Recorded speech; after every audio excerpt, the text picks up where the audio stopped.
time. òun náà lẹ́yìn náà ń gbọ́ báyìí. Tẹ́ bá wo just recently now,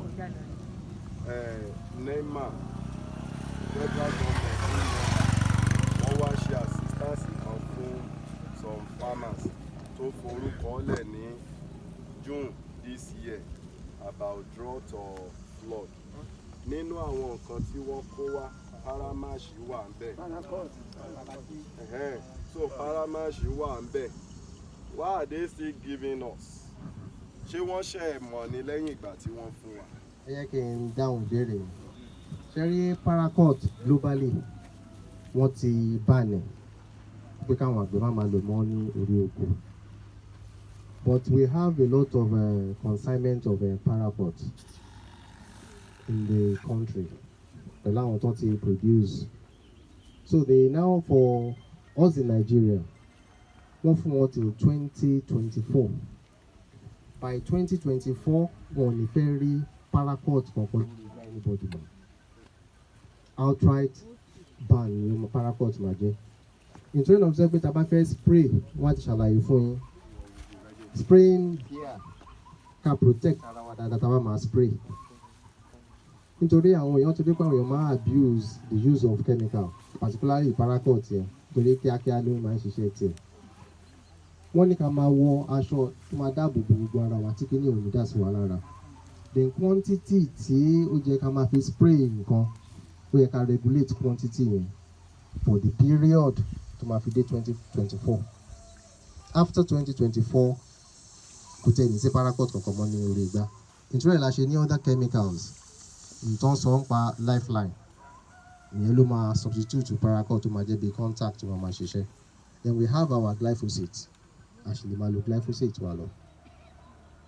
So federal government on pé Para-Q wọ́n ṣì wà covered láti pé Para-Q until 2024. Ìbéèrè apá kejì jẹ́ tó béèrè ìbéèrè yín máa má bínú náà. Wọ́n ní àti ta gàrí wa. Ṣẹ́tọ́ àwọn ilé iṣẹ́ ni láti máa sọ wípé iye táwọn fẹ́ san. Gbogbo àwọn táwa nídúró yìí. Ta jẹ́ àgbẹ̀, àwa là ń fà, àwa là ń fún wọn lórí ọ̀fẹ́. Kí lè rèdí ni wípé Akílímò tí ọ̀gá mi fi ẹnu bà lẹ́ẹ̀kan yẹn, ó ní ọ̀pọ̀lọpọ̀ iṣẹ́ nínú o. Ìpele kan wà tó sọ wípé àkókò gbọ́dọ̀ wà fún àgbẹ̀ láti sọ wípé mo fẹ́ gbin oko. Kí ló kọ́kọ́ fi ìyà jẹ wá? Agriculture ló fi ìyà jẹ wá. Ẹni lọ́nà wo? Agriculture ni wípé mú èso ẹ lọ sórí oko, gbìn tán, òjò rọ̀ sí, wá máa sá kiri gbogbo ọjà lẹ́yọ kọ̀ọ̀kan. Mo fẹ́ ta nǹkan báyìí. Àwọn oníbàárà tó wá wà wá sá pamọ́. Oníkálukú ló jẹ̀jẹ̀ máa sọ pé nǹkan tó fẹ́ tà gàrí iye báyìí ni mo fẹ́ rà. Ṣùgbọ́n iṣẹ́ àgbẹ̀ wa ń sìn tá a bá rí lè mọ̀ wípé ó ti di okòòwò. Ó ti di agric as a business. Ó yẹ ká ti mọ̀ wípé ǹjẹ́ mo ní ọjà tí mo fẹ́ tà sí kí n tó sọ wípé mo fẹ́ bẹ̀rẹ̀ iṣẹ́ ọ̀gbìn. Ọjà ló gbọ́dọ̀ kọ́kọ́ ṣíwájú. Ọjà ló gbọ́dọ̀ pè wá ní ìjà wípé jẹ́ ń lọ gbin oko mi. Ẹ̀sà tá bá wo gàrí tá à ń sọ yìí. Bí ọdún tó kọjá, ọ̀pọ̀ èèyàn ní òní gàrí lóko. Àwọn tó ní níwọ̀nba wọn ṣe kí ni wọ́n tà lówó iyebíye. Ọdún yìí ń ṣe àtúntí pọ̀ nínú ìrìnàjò àwa tá a gbin ẹ̀gẹ́ lọ. Ibi tí ìpèníjà kọ́kọ́ wà ní pé bá a ṣe pọ̀ níye yìí, ǹjẹ́ a tilẹ̀ ní ẹgbẹ́ àgbẹ̀ fún ara wa. Ìkejì ibẹ̀, ǹjẹ́ à ń jókòó ìpàdé láti sọ wípé àwa bíi mẹ́wàá yìí ẹjá tiẹ̀ lọ iléeṣẹ́ company. Oṣù wo láàrin oṣù ìpele mẹ́ta wo náà máa ń fẹ́ gba àwọn ẹ̀gẹ́ wọn sí. Àkókò wo ni owó ẹ̀gẹ́ yẹn yọ pàtàkì jùlọ. Àsìkò yìí ọ̀pọ̀ àgbẹ̀ ló máa sá torí pé ilẹ̀ le láti wá ẹ̀gẹ́. Ṣùgbọ́n àsìkò yìí ní iléeṣẹ́ ń wá ẹ̀gẹ́ tó jojúlówó fún èròjà ohun táwọn fẹ́ lò gangan. Àsìkò yìí ní iléeṣẹ́ lè ra ẹ̀gẹ́ lọ́wọ́ wa ní àsìkò tí wọ́n dẹ̀ máa san owó dáadáa. Ṣùgbọ́n ìgbà yẹn àwa ò ní gbìn sígbà yẹn, a ní calculate àti gbìn sí àsìkò yẹn. À ń gbìn ní àsìkò wípé bí Ọlọ́run ṣe fún wa ní òjò. Ìkejì ibẹ̀, ìgbà tá a bá dá oko wa lákàn máa gbìn lọ súwá. Ìmọ̀ fi yé wa wípé ó yẹ ká pín oko wa ní ìpele. Eléyìí o oṣù kejì ọdún ló máa jáde sí. Eléyìí o oṣù kẹsàn-án ọdún ló máa jáde sí. Eléyìí o oṣù kọkànlá ni o. Nígbà yẹn ni ò ní jẹ́ ká fún àwọn èèyàn wọ̀nyí ní ààyè láti kàn máa wá ra pákí gàrí wa ní iyekíye tó bá wù wọ́n. Àwọn nǹkan yẹn ọ̀nà tá lè fi jọ bẹ̀rẹ̀ sí ni pé àwa náà gbọ́dọ̀ mú òkúkúdò wípé àwa tí a jọ ní àsọyépọ̀ ọ̀rọ̀ ẹ jẹ́ ká jọ jókòó ká jọ sọ. Ṣé rí àwọn tá à ń sọ yìí náà tó jẹ́ iléeṣẹ́ tá à ń tà fún wọn ń jókòó. Ó ní nǹkan kan tí wọ́n máa ń ṣe tá à ń pè ní feasibility study. Tó bá fi parí bóyá starch náà fi ṣe ni o, wọ́n á ti lọ wá iléeṣẹ́ débi wípé iléeṣẹ́ yìí bí starch mélòó ló máa gbà, àkókò wo ló máa ń gbà sí káwọn náà tó sọ pé àwọn fẹ́ kó ẹ̀gẹ́ púpọ̀. Sọ gba àwọn kan ẹni mo fẹ́ ká tó jọ gbé yẹ̀wò.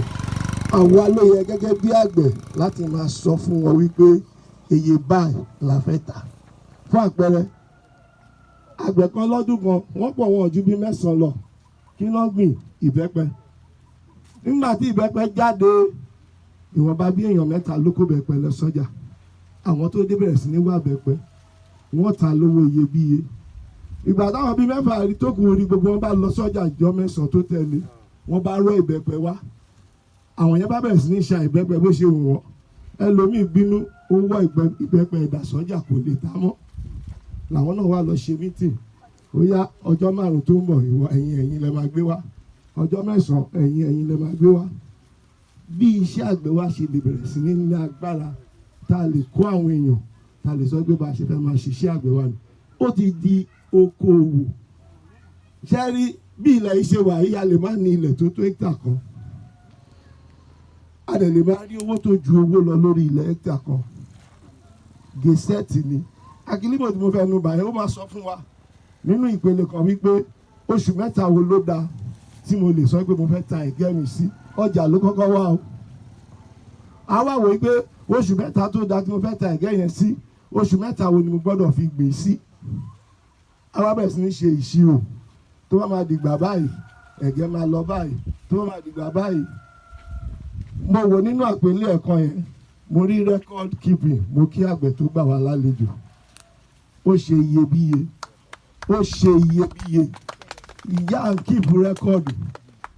Báwo ni ẹ̀gẹ́ ṣe rí ní ọdún 3 sígbà tá a wà yìí a nílò ẹ̀ gẹ́gẹ́ bí àgbẹ̀ láti lè fi project pé ọjà tí mo fẹ́ gbẹ̀gẹ́ mi lọ láàrin oṣù 12 bọ́n ṣe rà ní.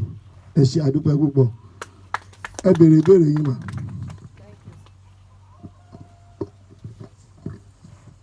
Orúkọ béèrè ẹ má bínú a fẹ́ dá a dúró púpọ̀ bí a tán bá ti béèrè ìbéèrè wọn yẹn ká kọ́lì tètè torí òun ti ń ràn. Then àgbẹ̀ wa náà tó gbà lálejò náà wọ́n tún ṣiṣẹ́ níbòmí. So ẹ béèrè ìbéèrè. Orúkọ mi ni Mrs. Ẹ̀bọ̀hàn. Mo rí ní gbogbo ẹ̀kọ́ tá ti kọ́ gbogbo nǹkan tó ti sọ fún wa. Ọ̀tá kan wà tí àgbẹ̀ ní lórí oko tá àti ìmẹ́nubà. Ó dẹ̀ dùn mọ́ mi bí pé kan sọ pé nǹkan kan wà tó máa lé wọn kúrò. Mò ń lọ lọ́jọ́ kan. Àwọn ewúrẹ́ yẹn wọ́n wà ti gbọ́n gan sí i. Wọn ọkọ̀ kì í dúró báyìí kọ jẹ́ ṣé mo rí wọn. Wọ́n dẹ̀ bend ẹ̀. Wọ́n ṣe teamwork.